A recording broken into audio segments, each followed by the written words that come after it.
Okay, so we're recording.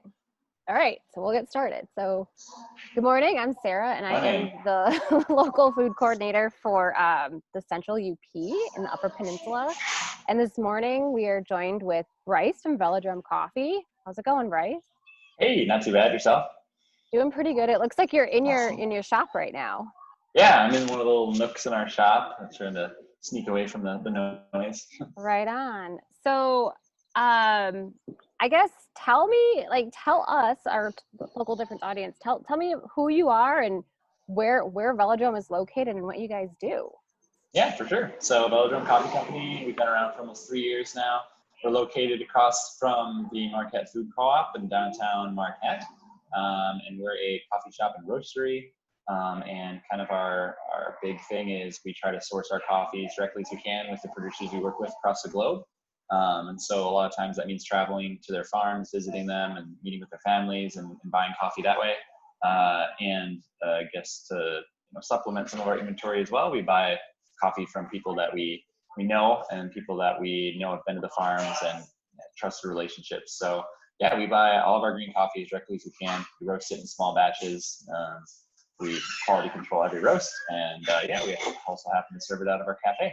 Yeah, you do. And what I really like about Velodrome is, I mean, when you say you know your farmers, like you truly know your farmers. I love Mm-hmm. how you have the stamps with the farmer's actual face that you put on the cup. So literally as you're drinking the cup of coffee, you're looking at the person who grew those Yep, coffees for you. exactly. Yeah, Yeah, it's fun. It kind of really brings it all together and tells a nice little story. we Um, try. yeah. So I guess I mean, tell me a little bit about how you guys work with the community and how you promote local, and I know coffee obviously is not grown locally here in the UP, but you work with a lot of different businesses, you do a lot of community outreach. Kind of talk a little bit about that. Yeah, absolutely. So I think one of the things we try to do with our community is work with like-minded vendors. So we work with 231 West Patisserie, and they're a really great purveyor of baked goods and really nice specialty baked products like that. And they work really closely to source some of the best ingredients possible. And another great vendor we work with that's locally minded is the Baker Farms in Daggett, Michigan. So they're a little bit to our south here, but they distribute up in this area. And that's been awesome to have a direct relationship with our milk provider because we buy volume, serve and sell more milk than Yeah. coffee, believe it or Oh, not. do you So really? yeah, if Crazy. someone's getting a 12-ounce latte, that's 10 ounces of Mostly milk, milk. eight, 9 ounces of milk, and then 2 ounces of espresso. Yeah. So yeah, it's more volume of milk that we sell Yeah. than coffee. I don't know off the top of my head if DeBacher is a TLD partner or not. I should know this, but I know 231 West Patisserie is, and they're new this year as you all are. But Mhm. yeah, I absolutely love treating myself to a cortado and then whatever fancy treats Yep. they have up there. So it's just really great to see so many different businesses kind of working together locally to make it all Mhm. happen and bring it all together. So obviously, we're in the middle of a global pandemic and things have been weird and strange. And Yes. Velodrome is a small company. You're one of the co-owners. Mhm. How have you been coping? How have you been dealing? What's it like there? Yeah, well, on the personal level, it's been a slight bit of a nice little break. We've been going really hard since we opened, and we were kind of forced to just take a step back. So my business partner Paul and I have been just riding bikes a lot. I think we're both in like the best shape of our lives. We've been running a lot. But on the business front, going into this, I don't think anyone knew. I definitely didn't know what the impact of this would be and how prolonged it might be. So going in, we had certain plans, and then we realized like every time we made a plan to try to deal with it, it was just getting harder and harder. So eventually, on I think it was March 22nd or 23rd, we just ceased cafe operations for the time being, just to like figure out kind of our plot forward. But I have to say the online business has been really good for us. So we roast and ship all over the world.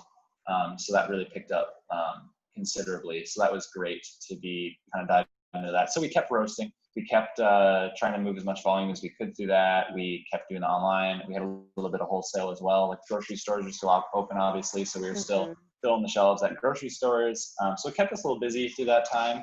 And then following that, we kind of figured around, I believe it was May 1st, we decided to try to open the cafe. So what we did there is we have like a little pickup window that faces the sidewalk and faces the Washington Street. So we don't allow anyone in the cafe right now, which is a bummer because we just took the time to kind of revamp the seating a lot.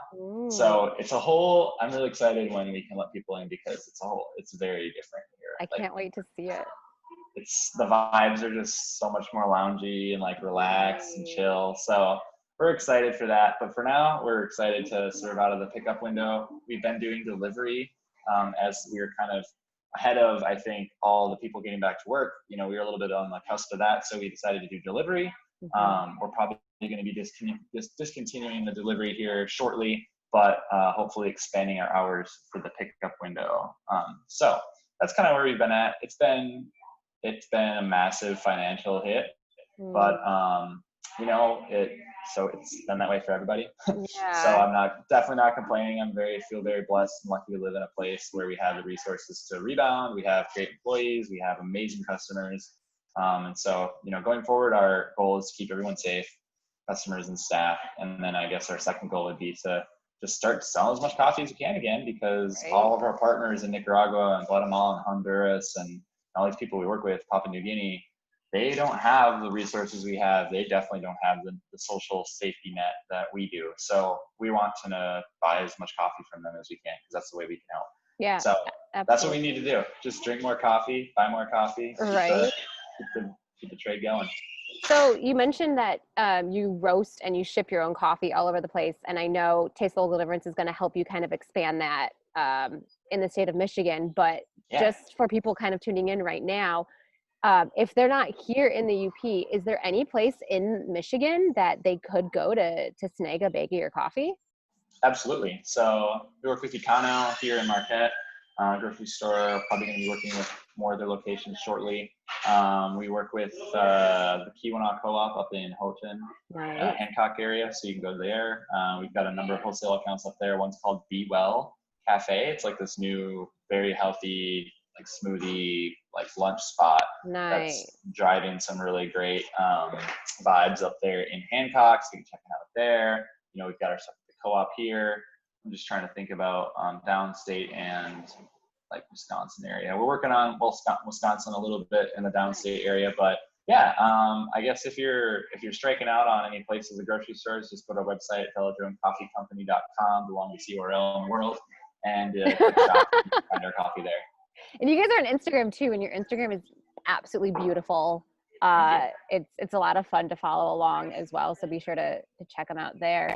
And then, before I let you go here, speaking of your Instagram, something I love about you guys is that you're always trying new, crazy, different things, and you have seasonal products that come out. I saw something with like some cereal milk infusion. What's that all about? The cat's out of the bag. Well, I can't say it's an original idea. There's been a lot of coffee companies that, with Paul and I traveling, like we go and visit a lot of different coffee shops around the U.S. and it's kind of been like a thing. We've seen it here and there, but when we do something, we really like to execute it to a different level. So we've been working on it. The recipe is being perfected, but yes, I can confirm that cereal oat milk lattes are coming. Ooh, there we go. Blow your mind. So yeah, basically the best part about eating cereal, as everyone knows, is the milk at the end. So we just made the milk at the end, mix out some coffee, and good to go. And one other product you all offer too is your instant coffee, which I am addicted to. I was off grid for 3 weeks, and one of your co-owners actually met me in a parking lot. It was like a little deal that went down there, but he just I love it, with packets of coffee. But it's they come in these like little tiny envelopes. Literally, you just like pour it into hot water if you're camping or if you're doing something crazy. It's oh my god, it's the best thing, and it does not taste like instant coffee. It's good. It's incredible. Yeah. Can you do that in cold water too? Yeah, anything. It dissolves in that. You can put it in a smoothie. You can use it in recipes. You've had a lot of people like making cakes with it and stuff like that. It's really good for that. I like to put it like right around now. It's getting a little warm. I just bought a whole 6-pack or a 12-pack of coconut LaCroix. dump Ooh. that in there, Ooh, look cold, at you make a go. little coffee coconut soda, and yeah, Nice. it's awesome. Okay. And you can do it with the decaf instant now too, which has been my Oh. like mega jam. Like I get around 3-4 p.m. and I'm like, I don't want to taste coffee, but I don't want to get Right. jacked. So throw a little decaf and a coconut LaCroix and have a little coffee soda. Oh, look at That's this. good. All right, you're making me thirsty now. As I'm drinking my coffee right now, but also I'm like I'm getting the coffee jitters, so I'm simmering down a Yeah. little bit. Oh, I love it. Awesome. Well, Brice, Yeah, but the thank you instant's for been fun. yeah, thank you for making time and telling us a little bit about Velodrome, what you all Yeah. make, what you all do. We're so excited to have you on board as a partner for the first time this year. And if you ever are in Marquette, make sure you check these guys out. It's just, I think, one of the best cups of coffee you can get in this little town. So, Thank you. yeah, well, have a good rest of your day, Brice. You too, Sarah. All Thank you right, so much. bye. Bye-bye.